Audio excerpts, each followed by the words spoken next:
as indeed Minister Oliver has told me that all of you, the visiting delegation from the European Union, have confided in them that Kenya is the best of the best.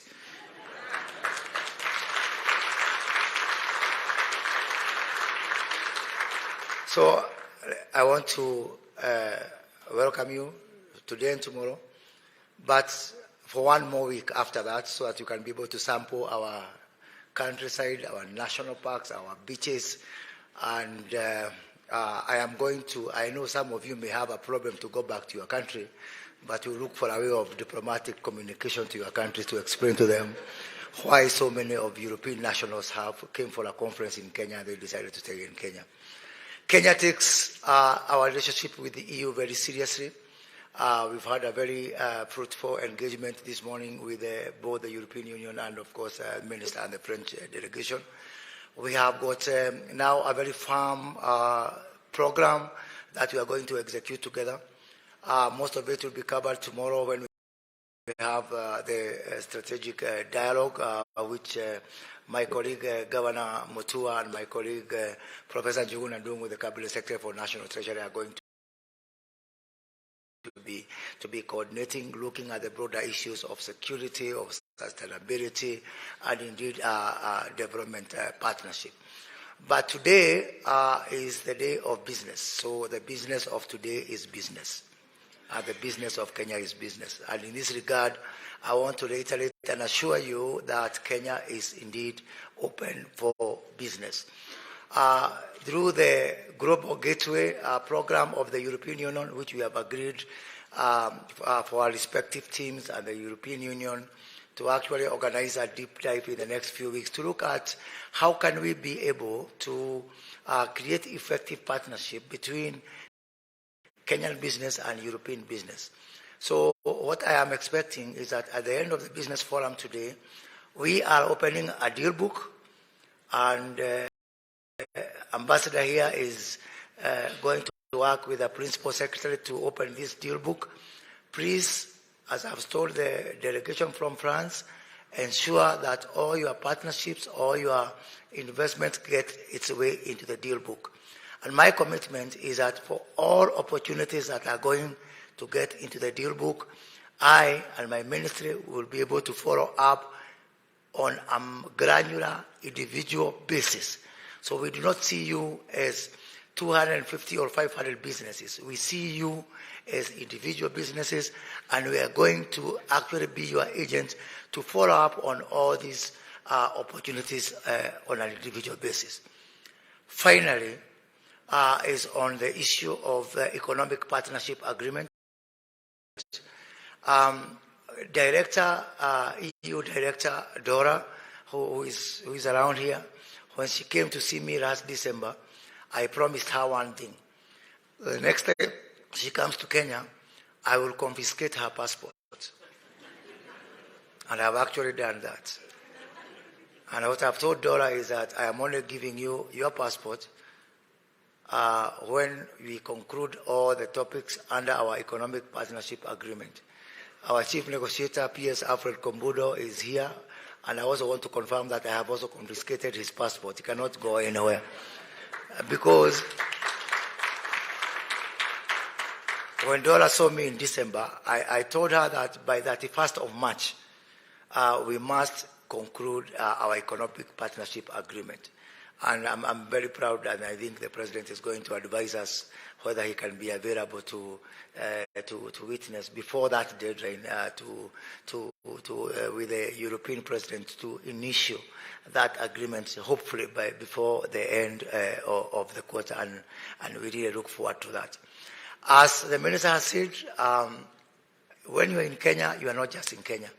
When you're in Kenya, we are looking at a gateway for Africa. That is why, as a country, we have pioneered the efforts to bring together the countries of South Africa Development Corporation, SADC, the East African Community, and COMESA, as a vital stepping stone towards the Africa Continental Free Trade Area. Because we believe, as a country, that the journey towards ACFTA, it is going very well, but I think having a modular step-by-step approach is going to fast-track these topics. That is why we are really taking this issue of the tripartite agreement between these three blocs, 28 countries, 750 million people, $1.8 trillion of population, because once we have 28 countries, and our brothers and sisters from the west and the north, we are also encouraging them from ECOWAS to Sahel to Maghreb to all these other blocks to actually take similar measures so that we can be able to fast-track our efforts towards African integration. So when we talk to Kenya, you are talking to 28 African countries where Kenya is championing that. So there were actually 27, but Kenya persuaded one more country to join so that we can be more than the countries of the European Union. So now it is 28 versus 27.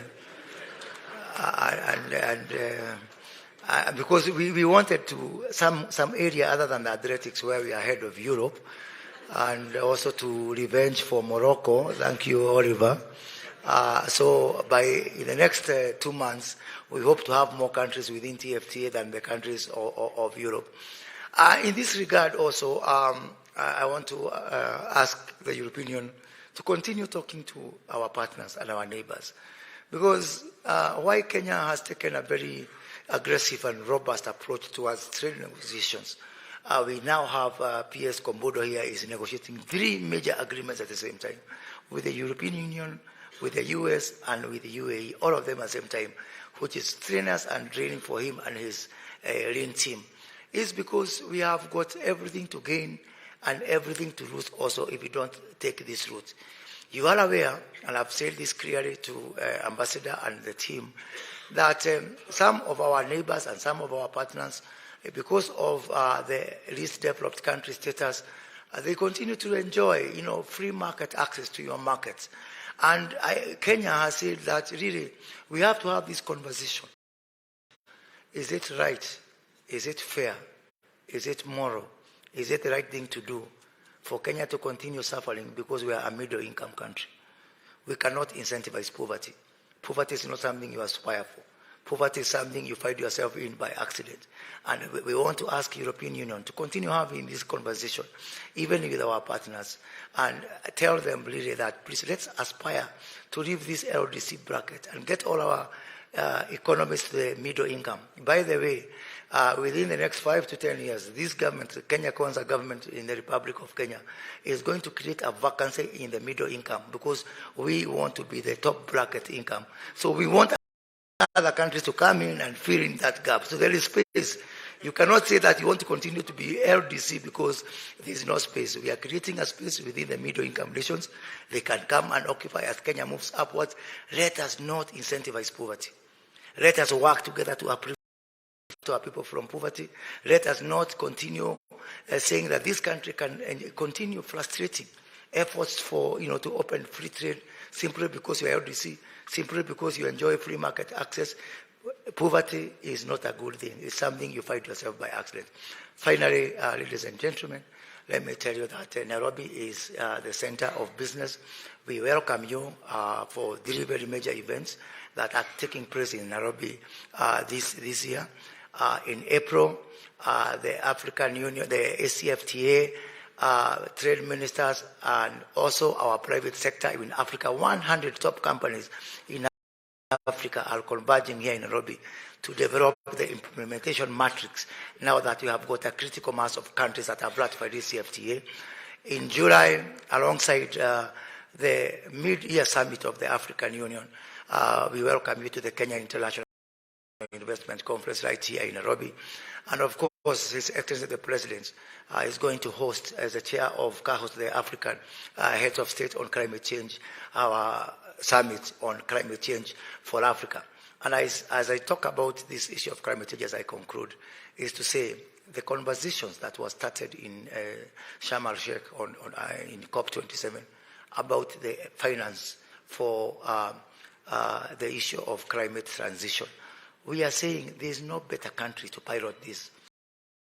And I've said this to Ambassador and the team, that we are saying we are ready and to champion and to take the body blows for these very difficult decisions. And as a minister in charge of industry, I know I am under pressure from industry asking me, are we really able to industrialize on green? And I've been promised that in that journey, we are not alone. And Ambassador has promised me that Europe will open the checkbook, as was indeed agreed in Sharm el-Sheikh, to help Kenya to transition, and so that you can be able to put climate finance to incentivize Kenya as a pilot and an early mover in these conversations. So with those few remarks, ladies and gentlemen, thank you very much. I want to welcome you again to Nairobi. Asante sana.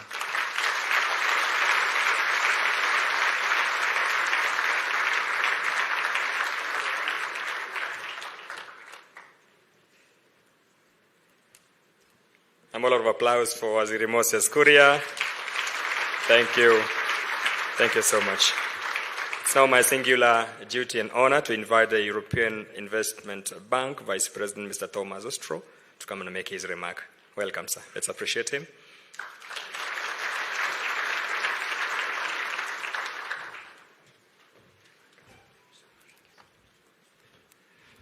Thank you so much, Your Excellency President Ruto, Cabinet Secretaries, Ministers, Ambassadors, colleagues, ladies and gentlemen, friends. As Vice President of the European Investment Bank, responsible for East Africa, it is my honor to welcome you all to EU-Kenya Business Forum today. Karibuni. It's a pleasure to be back in Nairobi and to be here in Kenya on the first high-level official visit from the European Investment Bank in Africa this year. The European Investment Bank is, as you know, the world's largest multilateral development bank, owned directly by the 27 European Union member states. And last year, the European Investment Bank provided more than 4.1 billion euros for private and public investment across this continent. This was during the first full year of operation of our new dedicated development finance arm, EIB Global. In November 2021, EIB President Werner Hoyer and I unveiled EIB Global when launching our first regional hub here in Nairobi. The hub covers 12 countries across East Africa, from Djibouti to Tanzania. We have worked with Kenyan partners to support transformation of private and public investment across this country for the last 47 years. And during that time, we have provided more than 1.6 billion euros for investment only here in Kenya. Our engagement has benefited millions of Kenyans through support for better access to clean water, affordable energy, enhancing ports and harnessing wind and solar power and geothermal energy. Over that time, EIB has also supported investment by thousands of Kenyan entrepreneurs and companies across the country, and this mostly in partnership with leading Kenyan financial institutions. This includes our largest ever support for the blue economy business financing and dedicated backing for investment by companies led by women, crucial for economic development and financial inclusion. So during my 5 days visit to East Africa this week, which apart from Kenya will also continue in Tanzania, I will be announcing European Investment Bank support for more than 1 billion euros worth of new investments by local businesses. Later today, I will join Trade and Development Bank President Tadesse to formally sign our largest ever business financing cooperation, which will enhance access to finance by African companies impacted by trade disruptions, the pandemic, and the recent energy price shocks triggered by Russia's invasion of Ukraine. The European Investment Bank and the European Union stands by African businesses during a time of unprecedented and often unpredictable challenges. This week's EU-Kenya Business Forum and the EU-Tanzania Business Forum taking place on Thursday and Friday in Dar es Salaam comes at a crucial time when African business must be encouraged and enabled to expand, harness new business opportunities, and create skilled jobs. The European Investment Bank and the European Union and all our European Union partners are working hard to strengthen access to finance through targeted business financing. But equally important, my colleagues and I are here to listen to your investment needs and to identify new investments and business opportunities. I wish to take this opportunity to thank the government of Kenya and cabinet secretaries from the new Ruto administration who met my colleagues here in Nairobi only 2 weeks ago to discuss EIB financing for priority public investment across this country. We look forward to working together with you to build a better future, to tackle climate change and ensure that Kenyan businesses can grow in the years ahead. And I'm ready to, Mr. Minister, to depose my passport until we have signed the new deals together. Thank you very much.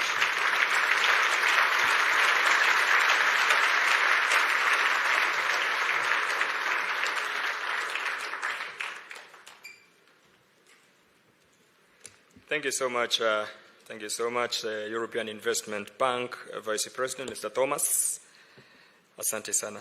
Your Excellency, allow me now to invite the Cabinet Secretary for Investment, Trade and Industry, Honorable Moses Kuria, to come and kindly invite you to address us. Waziri, kindly.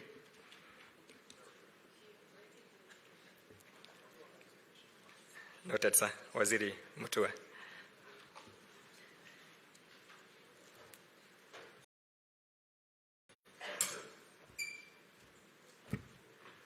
Your Excellency, President William Ruto, Cabinet Secretaries, Minister, my friend from France will be traveling with you tomorrow, looking at some projects, looking forward to it. Business delegates who are here, as you've heard from our Minister, Kenya is open for business. Our job is not to frustrate business, but to facilitate business. And we're going to make sure that everybody who is here is comfortable, because at the end of the day, it's about money in the pocket. It's about employment, it's about growing the economy, and that's what we are all about. It is now my pleasure to welcome His Excellency, President William Samoei Ruto, to address this meeting. Karibu, President.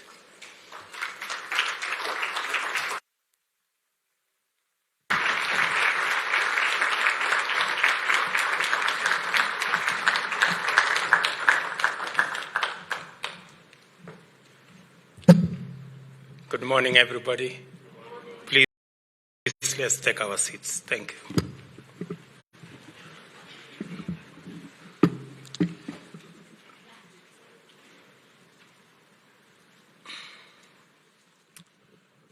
Honorable Ministers, Cabinet Secretaries, Permanent Secretaries, Ambassadors, business community, good morning. Again, let me welcome all of you, those who are coming here from outside our country. Welcome to Kenya on behalf of the people and government of Kenya. Welcome to Nairobi and welcome to Kenya. I am happy to be with you this morning in this very important forum, which marks the beginning of what promises to be the most significant development in the field of trade and economic relations between Kenya and the European Union. From the robust attendance that I see this morning, I see a common belief that there is value in this relationship between Kenya and the EU, a value in engagement, a value in negotiations, and a value in partnership. This forum is the culmination of determined efforts under the bilateral strategic dialogue, which has been facilitated by the cordial relations between Kenya and the EU delegation. It is highly encouraging to note that this forum has not only brought together high-level officials from both sides, but I'm also informed that it will attract between 500 and 700 participants from all sectors. For a first installment, this magnitude of positive interest indicates the level of business opportunities that stand to be unlocked through our strategic dialogue. It also shows that the Kenya-EU relations are deep and extend beyond development cooperation between our governments to many highly impactful areas in both business and private sectors. I am confident, therefore, that we are off to an excellent start and that we may all look forward to highly productive deliberations over the next 2 days, which will give way to very rewarding engagements into the future. This confidence is underpinned by the fact that, as matters stand now, the EU is the largest destination for Kenyan exports, accounting for about Kenya shillings 170 billion in 2021. Equally fundamental is that the EU accounted for 16.5% of Kenya's total import bill in the same year, which amounted to 355 billion Kenya shillings and represents an increase in value of imports to 14.8% from the previous year. Trading with the EU helps Kenya create millions of direct and indirect jobs in tea, coffee, cut flowers, and peas value chains, which are our main exports. In fact, 70% of our total flour production is exported to the EU and from the EU to other destinations. Kenya and the EU are engaged in a fairly vigorous trade regime. It is only reasonable that as business partners on such a scale, we should be engaging more and engaging all the time. As you are aware, the government remains to unlock high rates of economic growth by focusing on our 5 priority areas which form the pillars of our agenda for the rapid socio-economic development of our country. As the highest multiplier of employment opportunities, agriculture is a key pillar of our bottom-up economic transformation agenda to increase incomes and employment and reduce poverty and inequality. Its strong linkages mean that the impact of agriculture cuts across manufacturing all the way to logistics, with positive outcomes in every sector in between. These benefits and opportunities are curtailed by barriers faced by our agricultural exports to the EU. They are subjected to product and market-specific restrictions, as well as onerous phytosanitary standards, compounding infrastructure-related challenges like difficulties with flights and low technological capacity, which hinder productivity. I believe that continued consultations, like the one we are having this morning, and collaboration can unlock these barriers and smoothen the path for stronger trade relations and investment opportunities. The second pillar of our bottom-up economic transformation agenda is the micro, small, and medium enterprise sector, where many Kenyans in our economy are based. This sector absorbs 9 out of every 10 people who join the workforce. The need to establish MSME sector business development centers across the country is urgent and cannot be gainsaid. Providing young people with stronger technological know-how, operational capability, business management skills, and general entrepreneurial capacities is critical. Our skills-based, technology-oriented TVETs seek to empower our young people with relevant skills, while our county-based industrial and aggregation parks will provide meaningful avenues for aggregation, value addition, and agro-processing.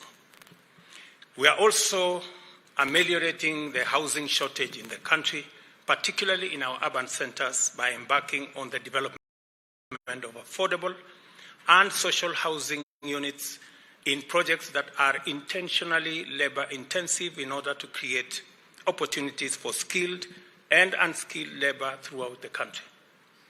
We have set out, for example, under this pillar, that we are going to be constructing 200,000 houses every year in all counties in the Republic of Kenya.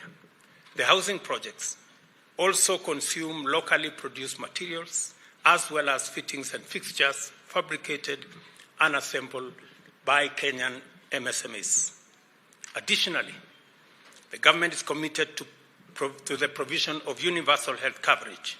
This program requires intensive investment in various dimensions of the health sector, from developing and equipping facilities of various levels to the provision of medical and therapeutic supplies.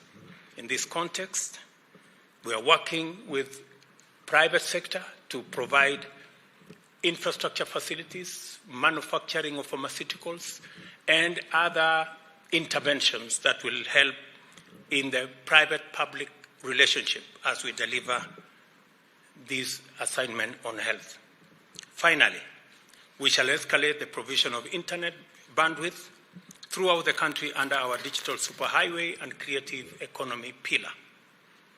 Our plan is to enhance Kenya's leadership position in the provision of financial technology and innovation and expand to animation, robotics, and artificial intelligence to enhance thousands of our young people participate confidently in the digital economy.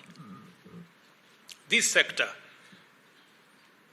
commitments require the investment of huge amounts of capital. There are also clear opportunities for the EU firms to plug in, especially under our public-private partnership model. The legal framework for PPP is now in place, and investors can engage with confidence in all our areas of priority and areas of interest by our partners. A year ago, I engaged the European Business Council and shared my vision in terms of the business environment and the rules of the game.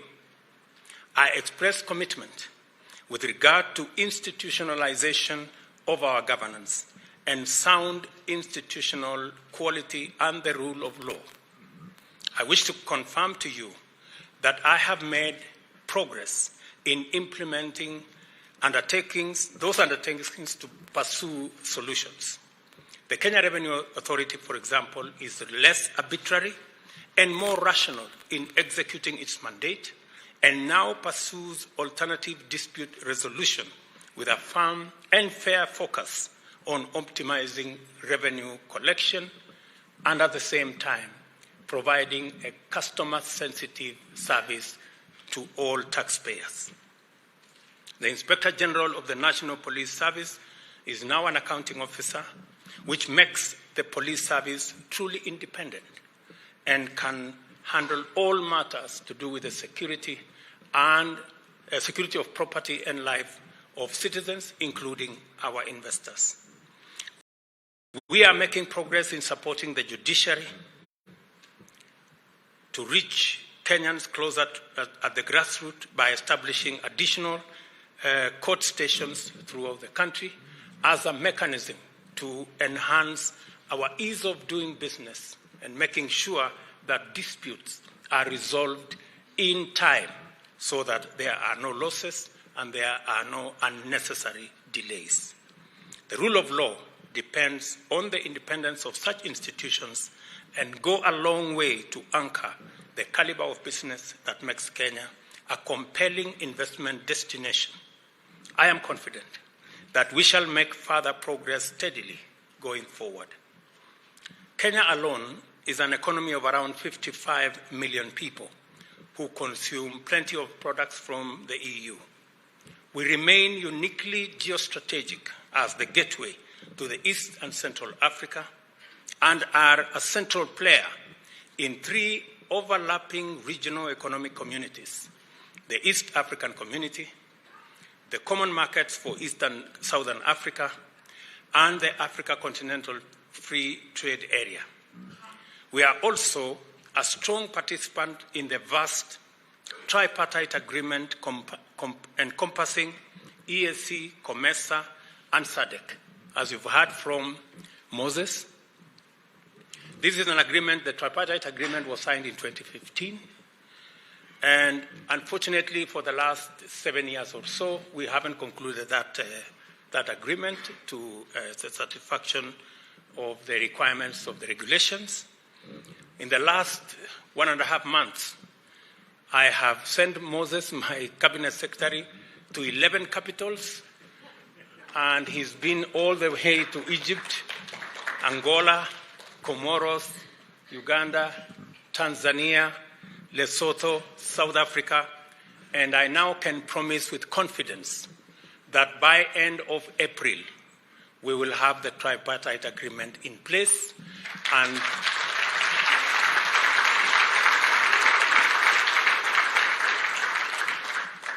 28 countries in our continent will be working as one trading bloc with 750 million people and an economy of $1.8 trillion. I think it is a great opportunity that as the EU looks at Kenya, you are also looking at the tripartite agreement, 750 million people, and a huge economy to deal with. I think we can now have a conversation of equals.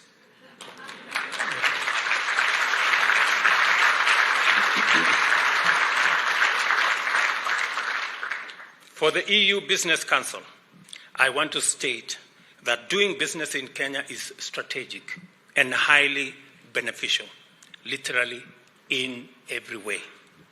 This is why it is also important that the EU undertake a fresh push to conclude the Economic Partnership Agreement with East African Community.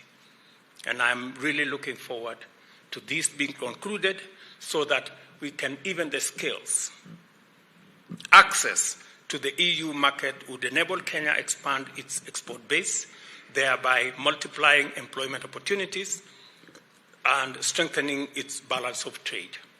It is one of the notable interventions that can make tremendous difference to our economic performance, and there is excellent reason in the EU's best interest to conclude this deal. Kenya is undergoing the adverse impact of climate change, leading to extreme weather patterns, including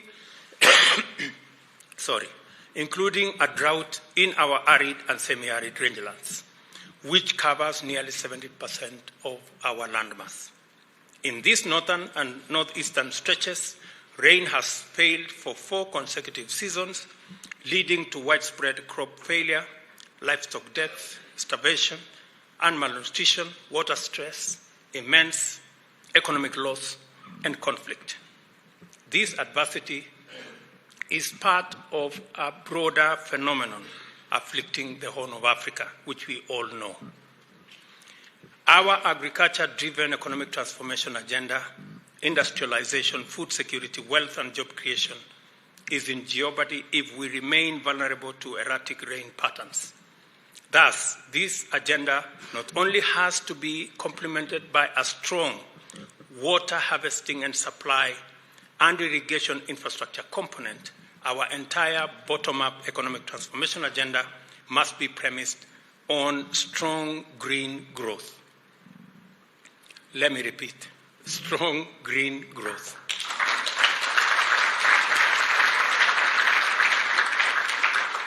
And let me say this, because I am speaking to business, that humanity is at a crossroads. Business is at a crossroads. Investment is at a crossroads. Do we continue the coal-fired, fuel-powered growth that has brought us where we are today, with the kind of weather and climate change situation that we face, or we take a new trajectory on the path on green growth? That is the option humanity is faced with today. And as business leaders, it is important for you to analyze where the future is. Is the future in coal-powered growth, or is the future in green growth? I think the choice is rather obvious. It is not possible. It is not prudent. It is not moral. It is not right to continue the path of coal-powered, fuel-powered growth, because it poses an existential threat not just to Africa, to the globe.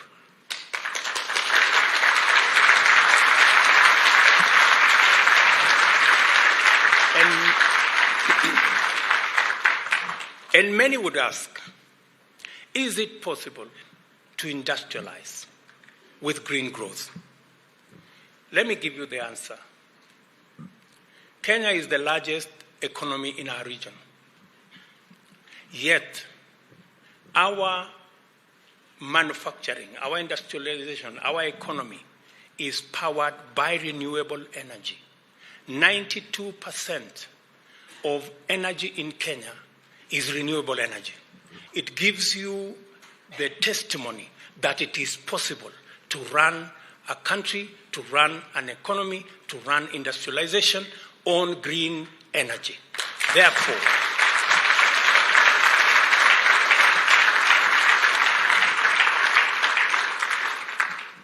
as business leaders, as people who are investors, where is the future?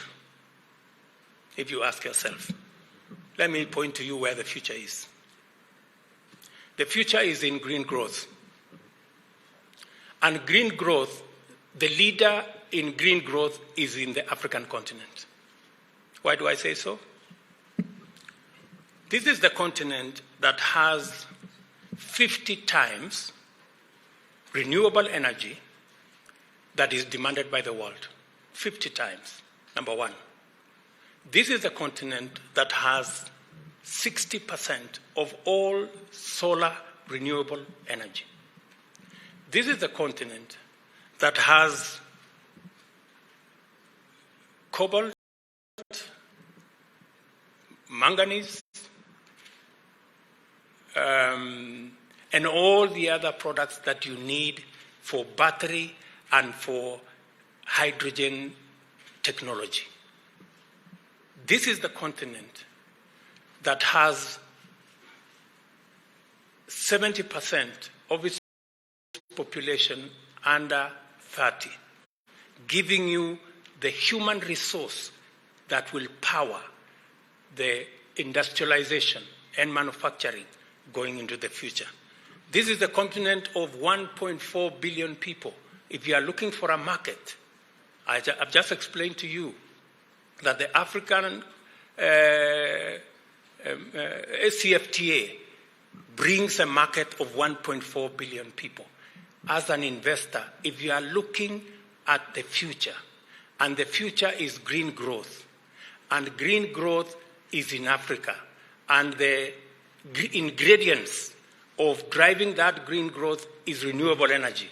And renewable energy, we have 50 times in Africa. You should know where your future and the future of your business and investment should be going. I do not explain.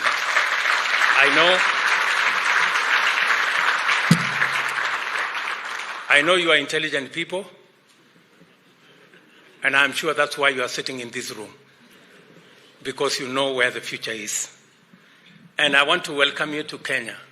We are going to provide the necessary leadership to make sure that we come to the table with solutions on climate change, with solutions on green growth, to provide the globe with the solution.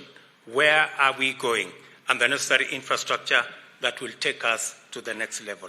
I am very confident that green industrialization, green manufacturing, the epicenter is going to be in this continent, and your first foot should be in Kenya.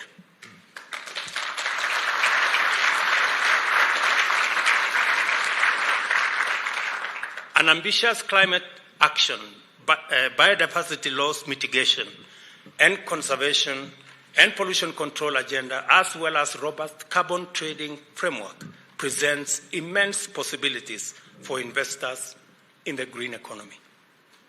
I have set out several sectors and areas where our development agenda at the program and project level offers numerous undeniable investment opportunities.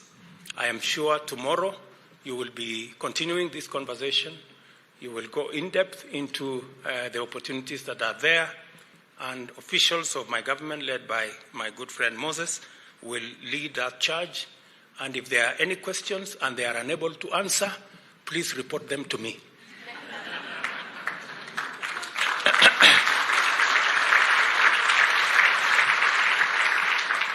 The purpose of this forum is to channel the power of the invisible hand by striking collaborative partnership and other cooperative arrangements aligned to these opportunities in order to unlock a win-win mutual benefit engagement. The progress made towards success of deliberations on this forum depend on the ability of participants to initiate and sustain deep and candid conversations, demonstrate good faith, and appeal to mutual benefit in order to address concerns, allay fears, give comfort, and build the necessary trust for us to move together. There are problems to be solved, opportunities to be unlocked, and progress to be made in order to make economy, agriculture, green energy, ICT, and other infrastructure work for the people of Kenya and also work for our partners in this forum. As I have observed earlier, in this forum is off to a very good start. I am confident that we will come out, all of us, with a win-win arrangement. I thank the organizers for a good job. I wish my good sister, Ambassador, she's been very pivotal. She has not given us peace in making sure that we do what we have to do. I wish all of you fruitful deliberations and look forward to a wonderful outcome. Thank you very much.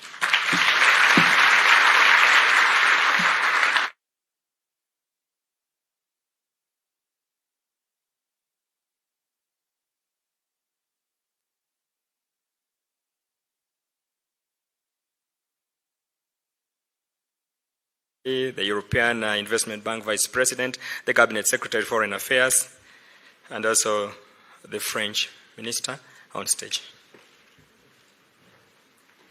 The rest of us can take our seats.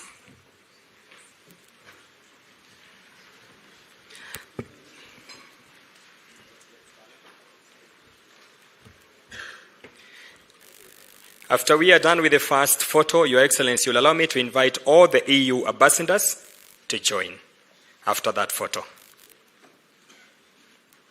We take the first one at the count of 5, 4, 3, 2, 1. Thank you.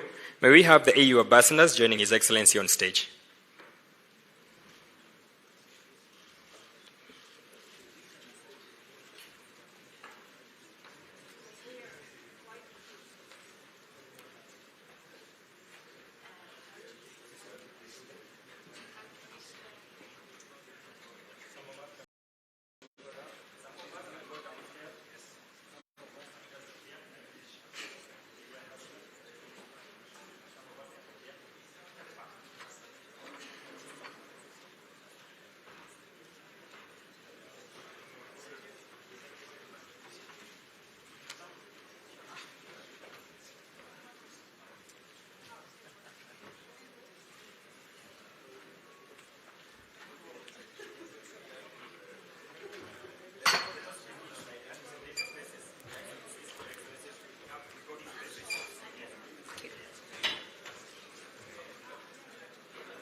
Thank you so much. I will invite all the excellencies to take their seats as we leave His Excellency on stage as we come to the end of our program. Their excellencies to take their seat as His Excellency remains on stage for the national anthem. All the excellencies to take their seats. May we be upstanding.